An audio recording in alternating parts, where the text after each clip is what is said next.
আমি এখানে 5টা চালতা নিয়েছি। চালতাগুলোকে সুন্দর করে কেটে ধুয়ে পরিষ্কার করে নিয়েছি। এরপর আমি চালতায় লবণ হলুদ দিয়ে প্রেসার কুকারে সিটি দিয়ে নিয়েছি।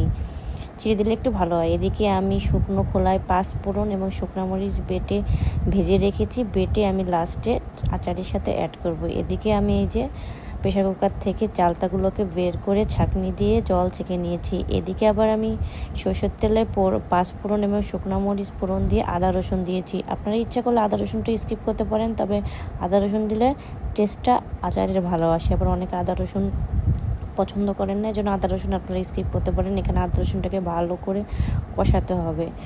যখন কষিয়ে পুরো তেল বেরিয়ে আসবে, এদিকে আবার আমি চালতাগুলোকে সুন্দর করে থেতো করে নিয়েছি একটি পুতার সাহায্যে। এবং এবার অ্যাড করব হচ্ছে সর্ষা বাটা, যেটা কালো সর্ষা বা সাদা সর্ষা বাটা অ্যাড করতে হবে। সর্ষা বাটা অ্যাড করলে আচারের টেস্ট 3 গুণ বেড়ে যাবে। এখানে সর্ষাগুলোকে আমি সুন্দর করে অ্যাড করে নিয়েছি। যেহেতু গরম ছিল আমার একটু অ্যাড করতে কষ্ট হয়েছিল, তো আমি কষ্ট সহ্য করে সুন্দর মতো অ্যাড করতেছিলাম। এরপর আমি ওই ভাজা মশলার ভিতরে এগুলো দিয়ে দেবো। সুন্দর করে কষানোর পরে এখানে গুড় অ্যাড করতে হবে।